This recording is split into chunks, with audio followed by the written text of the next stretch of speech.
Well, it's Christmas time, and we all gather in these rooms, and we're all having a good time, and everybody's happy, and then there's that person in the corner. Don't talk about me like that. Okay. His name is Patrick Doyle. Anyway, Patrick Doyle's here today, and we're going to be taking your phone calls. By the way, you're more than welcome to join the conversation. We're going to be talking about sometimes the holidays can be a little difficult, as we all know. Yeah. And they be stressful times. And, you know, with all the life's dynamics, the odd thing about Christmas and the holidays is we're supposed to come together and be happy and fun and peaceful, and there's all these stresses going on. Right. And they're all different. Yeah. And so I just want to say to our viewers and listeners, if you want to talk to Patrick, you're more than welcome to do that. The phone number is 776-5368. And if you want to remain anonymous, we'll certainly respect that. And later on, I have here in my hand 5 little books. You could probably read this in maybe an hour or so, maybe a couple hours, on depression, Overcoming Depression, by our own Bob Gass, who writes our daily devotional. And this book is being used literally all over the world. So I have 5 of these to give away. And so you'll be listening at the end of the program. I think you'll find it to be a tremendous resource. Whether you need it now or later, or you know somebody else that needs it, in time you're going to read this book. So we'll be giving that away. All right, so some of the cautionary notes before we head out on the holidays. Well, you know, one of the things that happens during the holidays is, have you noticed how much intensity is built into the holidays by expectations? I mean, you watch all the Christmas movies, and what's going on in the Christmas movies? Oh, everybody's happy. Yeah, all the endings are good, and relationships always resolve, and problems always get fixed, and we're supposed to have, you know, happy, happy, happy, joy, joy, joy around the Christmas tree. And well, the reality is that's not true. And so when you have extra expectations, what happens? The letdown is bigger. So what happens is people come to the holidays and when things aren't going the way they want, the expectations are higher, and then you start to see that things aren't the way they're supposed to be, which reveals to you that there's trouble. So a lot of times around the holidays, people have more depression. They have more anxiety. The other side of that is that you're around people that generally you're not around all the year. Right. And sometimes you're not around them on purpose. And sometimes it's just you haven't been able to because there's distance or whatever, and so there's a lot of expectation on that. If things don't go well, we become dissatisfied, we become disappointed.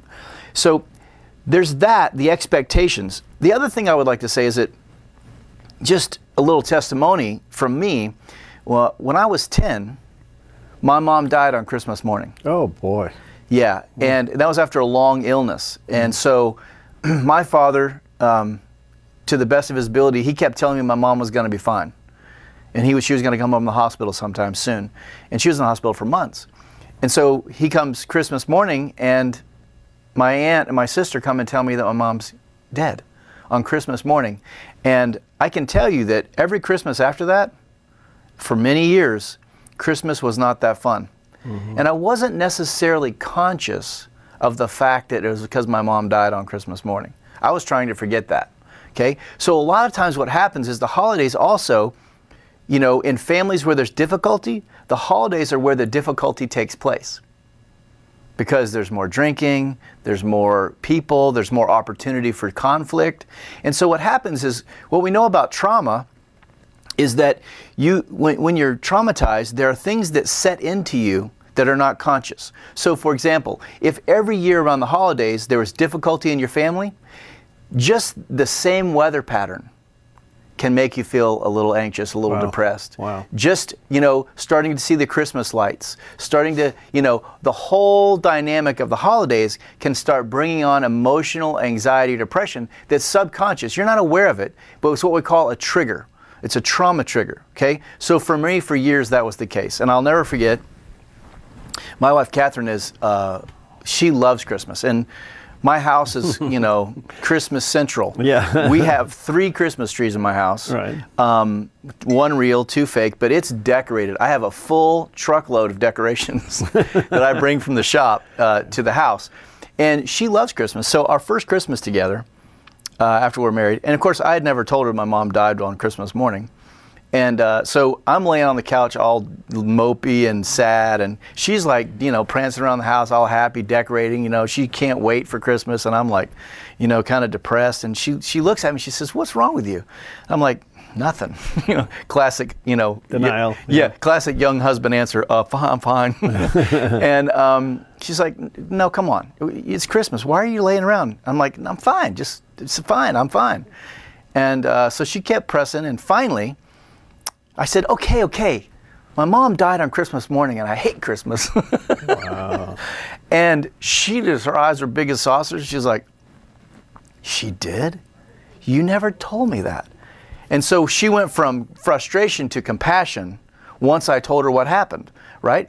And so that began a healing process for me, where I started to get honest about what happened. And when my kids came along, that really helped, because I started seeing Christmas as something that was joyful, and God was helping Kind of reshape all that. reshape the holidays, where it was a time of joy and happiness and thankfulness and a celebration of who He is and what He's done. And so anyway, the idea there is that all that time went by and I was being affected, but I wasn't really conscious of it. So I know that's real for a lot of people. All right. Is it true that during the holidays depression goes up? I think it is. Okay, because I don't think it's, people talk about it though. Now it's a different kind of depression. I mean, yours was obviously an incredible loss. Yeah. What about just the pressure of the holidays to be something that you're normally not? Exactly. Well, you bring up a good word. I mean, the holidays are pressurized. Yeah. There's a lot more to do. Right. You got, you know, stuff to get ready for, you have shopping to do, you have presents to wrap, you have functions to go to. Your life for a few weeks gets really compressed, and there's a lot more pressure on your time. That's not really celebratory. Mm-hmm. That feels like a lot of intensity, right? Mm-hmm. And with everything that we do around the holidays, there tends to be some pressure for it to be good. You know, you can't have a bad experience. You can't not like it. It's Christmas after all, right? So but we don't talk about that. And subsequently, what we've done is we've moved away from the celebration of Christ coming to earth to save us, to a lot of functions, to a lot of intensity, to a lot of preparation. Okay, I don't know that that's really the heart of what was originally established as Christmas, but what I'm saying is that there are more opportunities to be depressed, there are more opportunities to be anxious, there's more intensity, and you generally have a whole lot more relational functions, which are opportunities for difficulty, than you do the rest of the year. All right, now we're several weeks out. Yeah. And what I'd like to know is how we can help people who know they may be going into a stressful situation. There's going to be somebody there or a situation. And I've heard you in the past say, you know, maybe you shouldn't go. Maybe part of the answer is, no, we're not coming. Yes. And the other part of the answer is, how do you guard yourself if you can't avoid being there? Right. Well, and you bring up a good point, Perry. I think that in the Christian world, what we do is we say, it's a requirement if you're invited to a family function that you have to go. Right. And I've said this, listen, if your family function is unsafe for you, if there's people, I remember the last time I did a show on this, a woman called and said that, you know, her family, she had been abused by her family, physically and sexually, and that the abuser was at those functions, and no one had ever done anything about the abuse. No one even believed that it happened. So she was going to the function every year and being traumatized, but she didn't feel like she could not go. And what I'm saying is, in a situation like that where it's unsafe for you, and it doesn't have to be as serious as that, if somebody's alcoholic or abusive or unkind, there's no biblical requirement for you to go to a function. There's none. So you have to maintain safety, and what I see around the holidays is people get re-hurt all the time because they don't feel like they have the right to say no. And I say, as a result of Christ coming to earth and making you His son or daughter, you have every right not to go. He loves you whether you go or not. Yeah, right. So we don't have to capitulate to the pressure. And I think a lot of times as Christians, we think it's our responsibility to do so. And I think that creates a lot of trouble. The other thing is sometimes when you don't go, you send a very healthy message, which is, I'm not going to take this. And that's actually very loving to the people that have been hurting you, or the people who are out of control, or the people who don't care, or the people who are unsafe, whatever the circumstance. And I think that's, really more loving than just going and taking it. And I don't think there's any biblical mandate for us taking it. And you don't see Jesus doing that. Let me say, you're more than welcome to join the conversation. The phone number is 776-5368. You'll see it there at the bottom of the screen for those watching on the Dove TV. If you're outside the immediate area, it's 1-800-373-5368. And if you want to remain anonymous, we understand that, because sometimes, that's just the right way to handle things. Yep.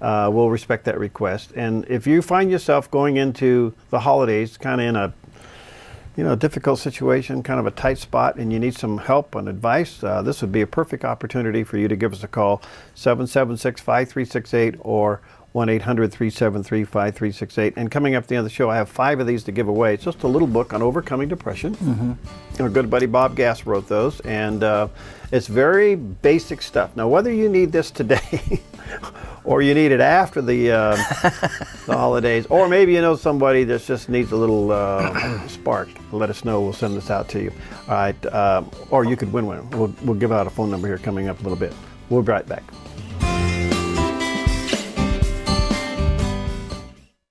Hi, I'm Paulina, and I work at the Dove TV.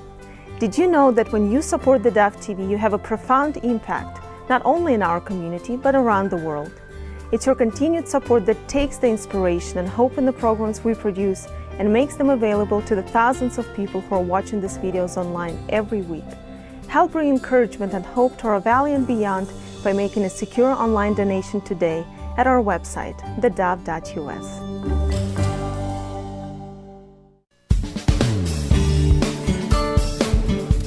All right, we're dealing with the holidays, and maybe you have some questions about situations that you may be going into. And I don't want this to be a downer. I just want it to be something as a tool for people who find themselves in difficult situations. My hope is to bring relief, because what happens is when we start talking about it, rather than ignoring it, we can get some freedom from it. But what I see so much is people just grind through the holidays. They're just trying to get through. They're just trying to survive. When I worked in treatment for many years, our busiest time of year was January, February. And my suspicion is because the holidays. You get together with all the people, there's more drinking, there's more partying, there's more opportunity. And then families realize the circumstances, they're seen a little more clearly, and then, come the new year, everybody wants to make a resolution and change their life. And so we had a lot more people coming to treatment in the first 3 months of the year than we did the rest of the year. It was a spike. And, I think there's a reason for that. So what I want us to do is when we celebrate the beauty of what God has done in Christmas, I want the freedom of that to be reflected in our holiday. I don't want the commercialism of the holiday to be the moniker, the thing that describes it, or the thing that motivates it. I want us to live in the freedom that Christ came to give us. And the way we have that freedom is to address the things that are causing us harm. And as a result, I love something the Puritans used to say. They used to talk about something called holy indifference. And to explain that a little bit, what they would say is that because of God's intense love and mercy and goodness and His power, I can be indifferent about the outcome. I know that He's going to care for me in the best way possible. And as a result of that, I'm kind of indifferent about the outcome. I'm not going to stress about it. I'm going to do what I believe is right at this moment. I'm going to kind of be indifferent about it, which would take away a lot of our stress. Well, one of the networks came out with a survey last week that was very interesting, and then I think it ended up on one of the blogs. And I'm just going to, I could be corrected on this, but if I remember correctly, 45% of Americans could just as well see Christmas passed by. Yeah. Now, I guess that could be anti-religion or religious motivation, or it could be that it's just too much. Yeah. It's just over the top. It requires too much, costs too much. Yeah. I know in the Christian community we're beginning to feel like, we've lost it. We've lost what this is all about. We're trying hard to put Christ back into Christmas, but he's just not there. Right. Well, and people feel an extra level of financial pressure this time of year. They feel an extra level of social pressure. They feel an extra level of time pressure. How does that all add up to feeling freer and less stressed? So what's happened is commercialism has taken over the holiday. Right. And it's not about the celebration of freedom from our sin. It's not about being saved. It's about all the parties and and again, I'm not against Christmas parties. I'm not against having parties. I'm not against having fun. I'm saying that the purpose of this is not so people can get gifts. It's to celebrate the gift that was given. No, and we get that. Yeah. But it's the reality is that I don't want to sound Scrooge here because but there's times where I go, man, I can't wait till this is over. Yeah. I just kind of like, well, I love it. Yeah. I love everything goes with it, but when it's over, it's over. Let's move on because it just requires so much. Yeah, and that's what I'm saying is that that becomes incumbent upon us to moderate our activity, to keep ourselves in check and not be pushed around by the demands of other people. And this is what I was trying to say with what the Puritans used to say, holy indifference. We get really strung out on the expectations of other people. Well, that's never going to work out. I don't care if it's Christmas or some other time of the year. Living to other people's expectations always ends badly. And I like how one of my friends used to say it. He says, I live for an audience of one. And that audience is totally satisfied with me because of what he did on the cross. It's not about me living up to the expectations of other people. God's already satisfied. Okay, that's settled. Now what? Now I can live. All right, let's fast forward a little bit. Put ourselves, we're at a family gathering or we're at a party, and there's people there that, for whatever reason, I don't know how we're going to get along in heaven, but what? I'm glad I'm not God. There won't be any sin there, so it'll be fine. It'd be great. Okay, but anyway, they rub you. Yeah. And you give these plastic hi, how are you? It's good to see you. Yeah, I hope you're having a good day. I just wish you go outside. Just don't turn your back. I mean, are those feelings wrong? I mean, are we adding guilt on top of, do we have unresolved hatred in our heart that makes this a problem on top of everything else? Well, obviously there's 1,000 ways that a scenario like that could go. But here's some basic principles I would go with. First of all, we have to determine if the person that we have trouble with is a safe person. And the way that I would determine that is this. Is that person harmful to you? And again, the harm is in your perception. It's not whether or not they think they're harmful. If you believed you're being harmed and they're unrepentant, then I think that you have to treat that person as an unsafe person, which means I stay very pulled back. I don't offer any information. I might say, hi, how are you? Merry Christmas, nice to see you, and then I'm on my way. I'm not gonna indulge them. And here's the other thing, it's odd to me, but in the Christian community, we feel like that's wrong. A lot of times I hear people say, well, I have to be their friend. I have to have a relationship with them because I'm a Christian. Well, you know what? I want to stop right there. That's a big one that rubs me. Yeah. Yeah. There's a lot of trouble found in there. Well, and you get other people telling you, well, you're not handling this right. You're not doing it. Wait a minute. This person violated me. Yeah. In one way or another. Right. May not, different levels of violation. Right. And you're telling me that I'm just to turn the other cheek and walk off? Yeah. Exactly. I get a little ticked with that one. Yeah, so I look at the scripture and I hear Jesus saying, he says, if you come to the altar and there you remember that your brother has something against you, you go make it right with him. Okay? So who's Jesus putting the responsibility on? The offender or the offended? He's putting it on the offender. So he says, take the log out of your own eye before you take the splinter out of your brother's. So what Jesus is saying is the offender is the one responsible for initiating repair. Okay. Not the offended. And we turn this around all the time because the offended is usually the one who's sometimes weaker. So it's easier for us to say to them, you go deal with it, rather than saying to the offender, hey, that's not okay, you need to deal with that. All right, well, wait a minute. If the person goes, they're going to the altar and they, hey, wait a minute, Patrick's got, he's ticked off with me, but that's his problems, not mine. Yeah. Why should I go to him? Why am I ticked off at you? Well, I have no idea. Well, see, then that means you can't resolve it, because the offender has to be convicted by God about their sin which caused the harm. Right? So as Christians, that's our basic responsibility. God, where's my sin? How do I repair that? Now look, if you don't have any sin, you can't make it up.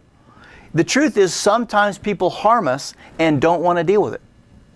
And then what they do is they minimize, they rationalize, they justify, they spiritualize. And in the church, this is the one that is the most damaging, is we spiritualize it. Well, you're supposed to forgive them. Well, okay, I'm forgiving them, but what does that have to do with their responsibility to deal with their sin? Those are two different issues. And so what happens is, around the holidays, a lot of these circumstances get into play, because the rest of the year we can effectively avoid it. But now we might have to see them. What I'm saying is I want people to live in the freedom of Christ, that they're not obligated to be harmed. I want them to live in the freedom of Christ and the conviction of the Spirit, and repair the relationship, and take the courage, take the courage from God to approach the person and say, here's where I'm wrong. Okay? But you can't say I'm sorry if you're not convicted, because the person that you say that to doesn't believe you. And I'm telling you, this happens all the time in relationships. Oh, I'm sorry. And they go on and do it again. And, oh, I'm sorry. And then they go on and do it again. I mean, after twice, if you believe them, you're a fool. So what happens is, when somebody's convicted by God, I say this all the time, God never convicts us in general.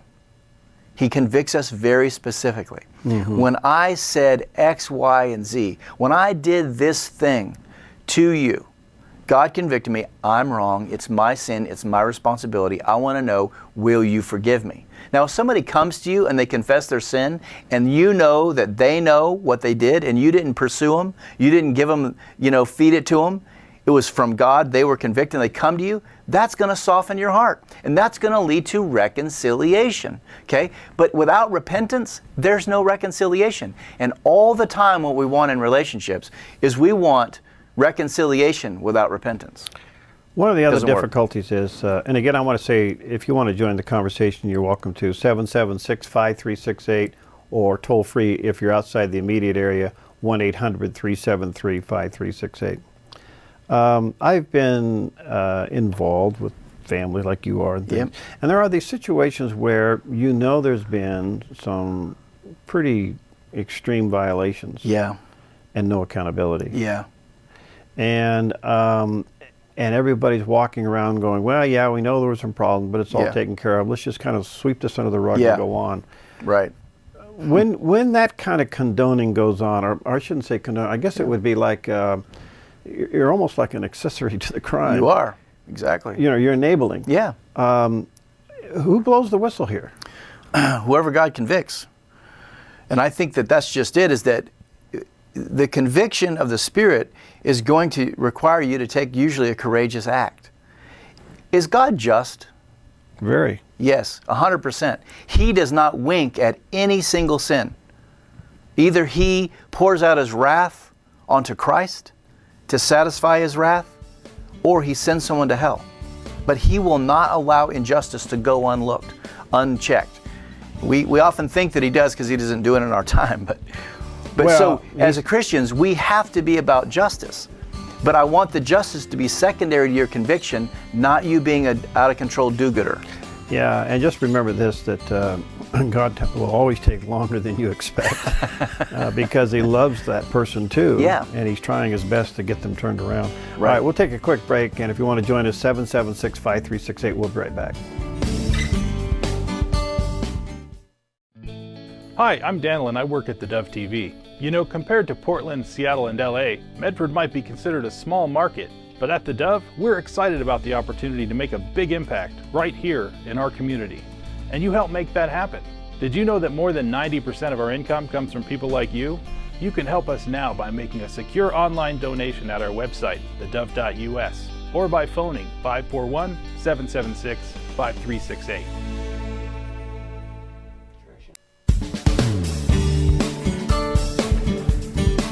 All right, Trying to give you some tips and some think-abouts, if we can call them those. Yeah, we can. As you head into the holidays, knowing that you could find yourself in some situations that could be a little stressful, and how do you respond to those? Right. Blessed are the peacemakers. Yeah. Sometimes you just got to make peace for the moment and get out of there. Yeah. Well, I think what it is that what you don't want to do is, if someone has been harmful and they're unrepentant, one of the ways I like to tell people is this. If a lion came into the room right now, I figure we got three options. We can run. We could kill it. Okay, if they're your family, you can't run and you can't kill them. Try as you might, or wish as you might, you can't. The third option is we'd have to build a cage around the lion, because the lion is not going to change what it does. The lion is going to eat people. That's what lions do. That's what they're designed to do. Okay? So we have to cage the lion so it can't continue to harm everyone. And what I see a lot of times in family systems is there's a lion, and everybody's afraid of the lion. No one will deal with the lion. And so what happens is the lion ends up controlling everything. They control the holidays, they control how it goes, everybody's walking on eggshells. And what I say is that we need to put a cage around that lion, and the way we do that is we isolate them from the rest of us. And see, families have a really hard time with this, because if you don't take the power from the lion, they will continue to harm. And so in God's economy, I think by His mercy and through His Spirit, we have the power to put up a boundary and say, this isn't going to go this way anymore. But you got to understand, when you do that, what you're doing is you're putting at risk whatever future relationship you may have with that person. And so you can't set a boundary if you're not willing to let that relationship go. And this is where people get hung up, because they live. So most of the time in these circumstances, what I see is people have this mountain of evidence of bad behavior, and they live in this little speck of hope that one day it'll change. And they spend the rest of their lives being harmed, living in the speck of hope. What I want people to do is live in the mountain of evidence. What people do determines who they are. I don't care what you say. You can say anything you want, but if you continue to behave in an unloving, selfish, self-centered way, I'm gonna bill you by your behavior, not your words. And I think if we do this around the holidays, what we'll do is we'll start to move the relationships in a healthy direction. But most of the time, relationships take time to change. So you got that going on. And one of the things I started with is, remember, I think for a lot of people, there's unconscious emotional triggers around Christmas. I remember one woman I worked with years ago, and she said that every year, her parents were divorced, and every year the one time she was going to get to see her dad was around Christmas. And so their couch was, the back of the couch was up against the front pane window, and every year she would sit on that couch and sort of lean her face into the window and like rest her nose on it and just wait for her dad. Okay, and he didn't ever come. Okay, and so I was talking to her, and she says, it's weird, every year around Christmas, my nose hurts. And I was like, well, maybe that's because you leaned on your nose for, days on end every Christmas waiting for your dad. Wow. And when I said that, she was like, oh, that's exactly how it feels. So she didn't even know that.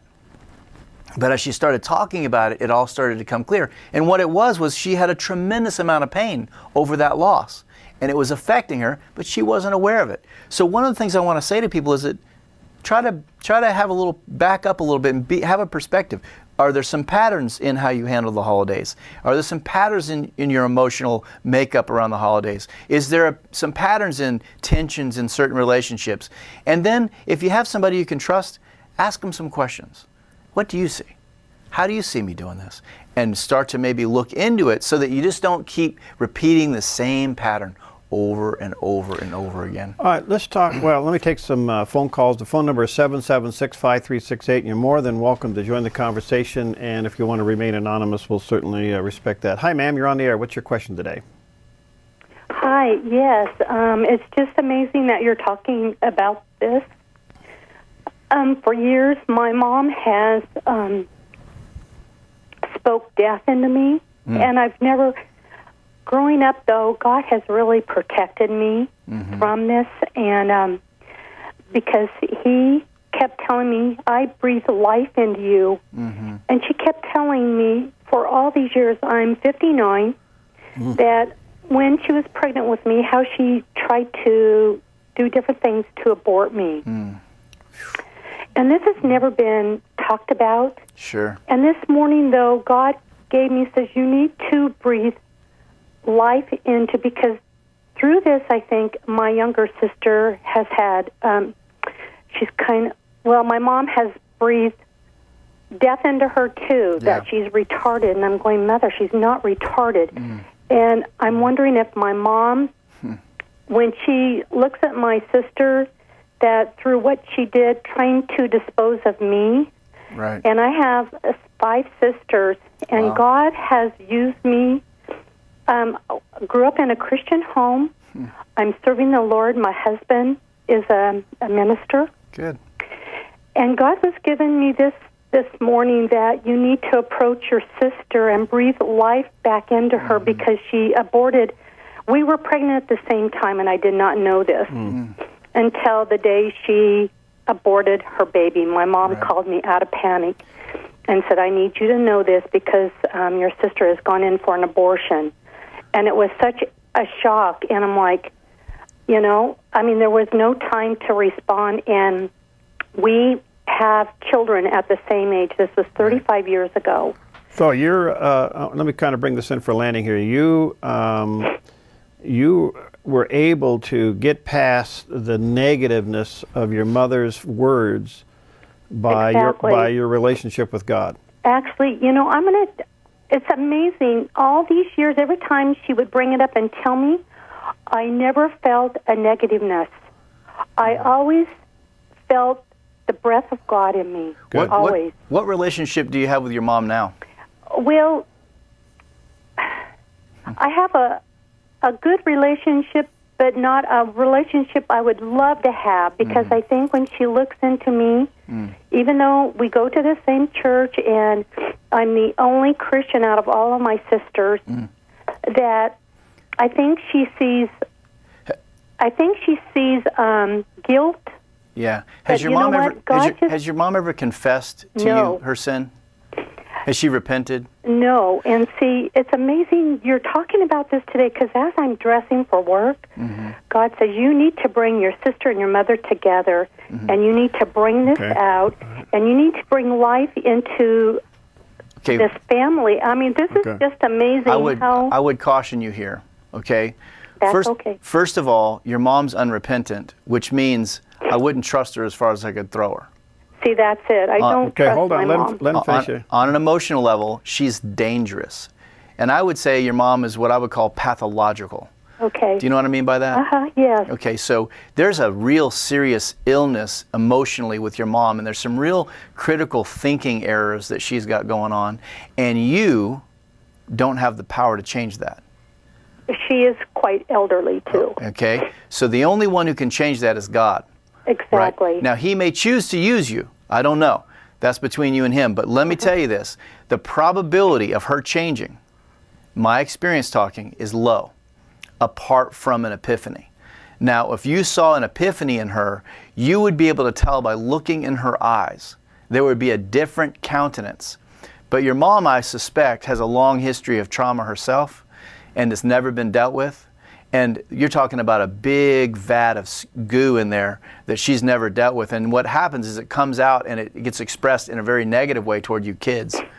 So I think what I've heard you say, one of the things that I would really encourage you to do is try to get together with your sisters and encourage them. And listen, let's get honest about what happened. There was, if my experience tells me anything, there is a system within the family that your mom instituted that denies honesty.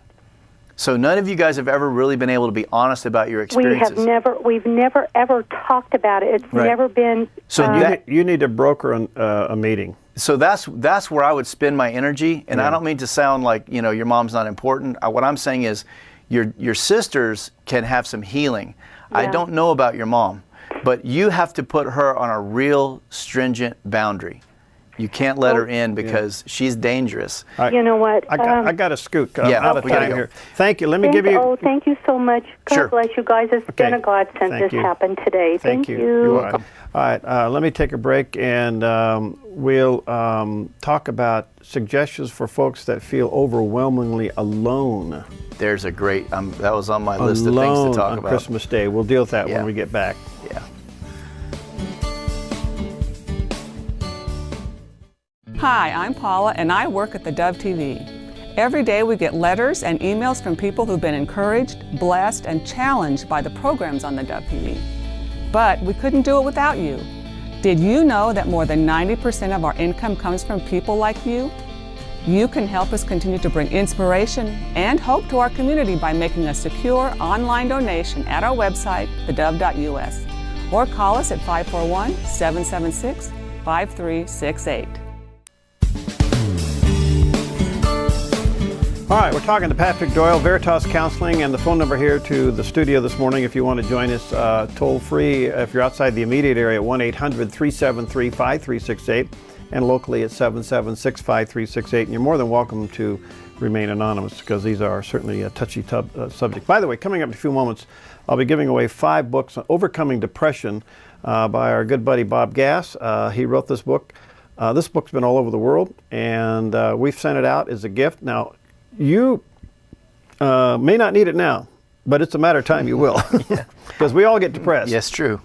Whether you want to admit it or not, it's another story. Yeah, and this is one of the basic things to get depression overcoming it in your life. So we'll be giving away a few of those. All right, the big question is, I am amazed, and I think it's accentuated on Christmas Day and through the holidays how alone people feel and get. Yeah. But here we live in this high-tech world. Social media. You got Facebook, you got Twitter, you got LinkedIn, you got all this stuff out there, and emails and everything else, texting going crazy, and people are lonely.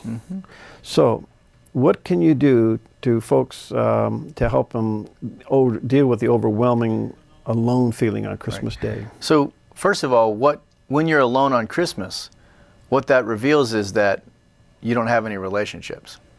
And you can't remedy that quickly. Okay, I would want you to look into why are you relationship less? Is it the result of you being self-protective? Is it the result of you being harmed? Is it the result of you being afraid? What's going on with you that is creating this aloneness? Now, some people would say, well, nobody likes me, or I'm not very social, or there's maybe a lot of reasons. But you got to look into that, because it could be you've been hurt so bad you don't trust anybody. Well, that's often the case. And that's often how we end up being very self-protective, is because we don't want any more pain. So the pain of alone is better than the pain of hurt from another person. So, I think that if you find yourself alone, I think one of the things I would say is that let that be an inspiration to you to start to look into why, and ask for some help. Find somebody you can trust, that you can ask some hard questions to get some feedback, and start to determine, is this something that I'm unconsciously doing? Is this something that's a result of something that's happened to me? Where is this at? And once you start to figure that out, then you can start to have a roadway, a pathway into some healthy, not unhealthy relationships. And what I see is when desperation's high, the bar is low. So if you have high desperation, you feel horrible about yourself, the chances you having good relationships are not as high as when you deal with that stuff. Then you can move forward into healthy relationships. All right, let's go to the phones. Hi, Linda. Hello. You want to be alone on the beach on Christmas Day? Yes. You want to get away from all your family? Yes. Well, I saw an ornament the other day that I thought was pretty funny. Santa had it right. Visit your family once a year. There you go. Well, no, they're all secular, and they're good people, and I just feel like I'm kind of drug along because I'm grandma, and you don't want to leave grandma alone. But I really would like to just go to the beach and walk on the beach and pray and read the Word. And what's standing in your way? Now I'm beginning to feel guilty, and I'm afraid to tell anybody. What's standing in your way? Just nothing. Nothing Then why is don't you standing do in my it? way. Then why don't you do I it? feel like I'm hurting people's feelings if I leave. So can you make a cameo appearance? I'm sorry? Can you make a cameo appearance? You know what I mean? Can you just? Well, I'd rather not. You'd rather not appear at all? Right. Well, I think it's free country. You can do what you want. But you see, the problem is that they're going to be upset. Right. And so when they say, "What's wrong, Mom? Why don't you want to come?" What are you going to say? I'm going to say just because I'd like to be alone. Right. Well, why? Because I like to pray to God and read the Word. And Oh, so you're all religious, Mom, and that's why you don't want to be around us? I guess. So you see how they're going to go with that? What you have to do is you have to be able to say to them, "Look, guys, I love you dearly. I'm Right. glad you're in my life. But for Christmas, what I'm going to give myself is a day alone. That's what it's going to mean the most to me. I'm going to go and be alone and do the things that help me spiritually, and I'll see you guys at New Year's or whatever." You're right. So what you have to do is you have to let them know what you want to do, and then you have to be willing to deal with the backlash, and you have to be willing to answer the questions. Look, Christmas is spiritual to me. I understand that it's not spiritual to you. I don't expect it to be spiritual to you, but let me have my spiritual practice. All right, now you want my answer? Sure. All right. All right, Perry. Here's let's my hear it. answer. I'd do just the opposite. I would, the scripture says love never fails. Right. Never, never. Love never fails. I would bake extra cookies. I would overcome them with love. I would walk in there with so much goodies and stuff. I would smother them in love, because at the end of the day, they are your children, and you may not like them and what they believe in, but at the end of the day, you are the only witness in their life to God's love. But I would say I agree with Perry, except only do that if it's what you're convicted to do. So there you are. You got two convictions today. I love them. I love both the answers. You can't, I just want you to be, you can't fake that, because they'll smell you out and they'll see it as manipulation.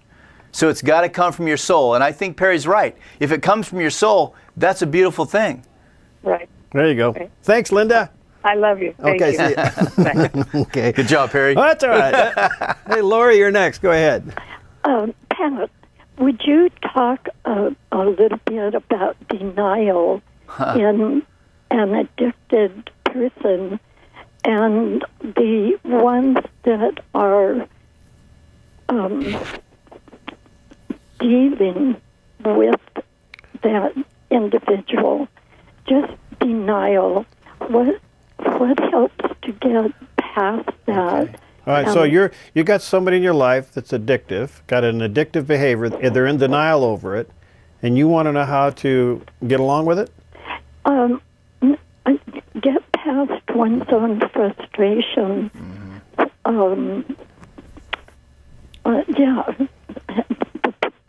How to get past one's own frustration when you want to see them come to repentance. Oh, that's a good question. And I totally understand it's the Word of God and the Holy Spirit. Right. But the person that's dealing with it, Right. their frustration, Right. their emotions Sure. that get involved. Sure, I think that's a great question, Lori.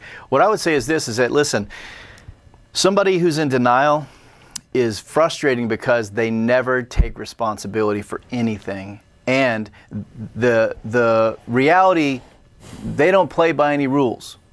You can say it's blue and they can say it's white, and you're going to stick to a set of, truths to live your life by. They don't. They'll go anywhere. And there's a lot of frustration that comes from it, because you can never get anywhere. And you're right, when the Holy Spirit convicts them, then we can move forward. In the meantime, what I would say is this, is one of the things that really hooks us is our desire to see them change. And what can happen is that they become our agenda becomes to get them to change. And what I would say is, let your agenda be, God, how can I reveal you to this person? And let your agenda be listening to God, not changing them. So that may be not going somewhere with them. It may be, like Perry said before, making the cookies. I don't know. That's between you and God, but the frustration comes when we don't get the outcome we want. And so that's about us trusting God for the outcome. Like I talked about earlier, that what the Puritans used to call holy indifference. I'm going to be totally present, and I'm going to let God be in charge of the outcome, and I'm not going to let my frustration about what's not happening or what I want to happen to control my right now. You know, Laurie, there's another thing too. You're a very, you're a praying person, because I know you personally. You know how to pray. And the other thing is that I've learned in Counseling 101 from a good friend of mine by the name of Patrick Doyle. And that is, you cannot make sense of nonsense. Yep. And while your rational mind is trying to make sense of an irrational mind, you will go crazy trying to create the outcome you want. Yep. So you have to pray, you have to find that peace in your heart that God is going to give you about the situation and live there, even if it doesn't produce the outcome you immediately want. Right. That is so helpful. And thank you, Pat. You bet. You're welcome. Bye-bye. And the other thing I would say is that we have to face the reality that the person may never come around. Yeah. And that's the hard part. Because, you know, I've worked with hundreds, thousands probably over the years of addicts. And some go to their graves addicts. My parents died from addiction.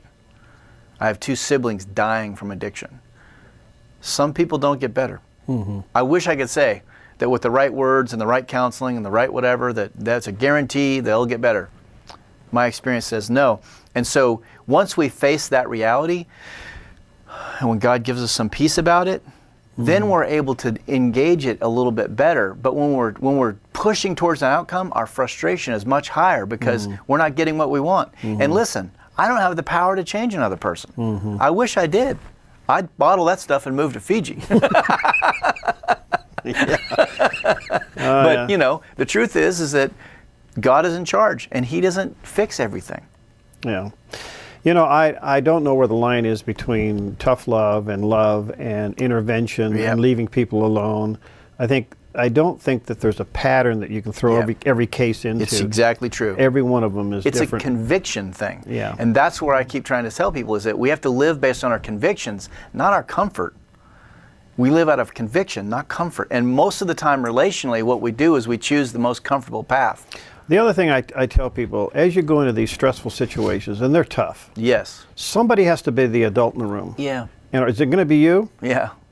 And the adult's going to take responsible action, is going to control their tongue. Yeah. Going to control their action, set the boundaries. That's right. And move forward. But if you succumb to any of that, if you're so weak in the situation where you're succumbing to every word that comes out of that person's mouth, just don't be there. Yeah, you can't do it, right? Because that just creates a whole other layer of stuff. Yeah. It's true. And so I want to just remind people that, you know, you have the right to choose not to go. Yeah. It's, you know, that's a real right. If it's going to be too harmful, you don't have to go. And maybe what God's calling you to do is to swallow hard, gird up your loins, and take some cookies. Yeah, because I think sometimes you got to look at, is your motive selfish? Exactly. If your motive is selfish because you just don't want to deal with it, right? And I would say buck up and do the right thing. Right. You know? But I want to just encourage people, let God's Spirit and the conviction that He gives you be your guide, not your comfort and not the outcome. Right. Yeah. Yeah. Well, all right. We got 5 of these books. 1, 2, 3, 4, 5 of these books. It's called Overcoming Depression, and our good buddy Bob Gass actually preached this sermon 20 years ago, and then that's a long incubation period for that book. Then he edited it down, and now it's a great little resource. Whether you need this book today or after the holidays or somebody else in your life may need it, it's just one of those resources you're going to pull off the shelf and use it. It's called Overcoming Depression. And we have 5 of these, and I hope everybody out in the control room is listening, because I'm going to give this to callers number 5, 6, 7, 8, 9, and 10. All right, callers number 5, 6, 7, 8, 9, and 10 will get a copy. I got to start dialing. Wait a second. Yeah. No, here, I'll give you one. Okay. All right. Thanks, and we'll see you all next time on Focus Today.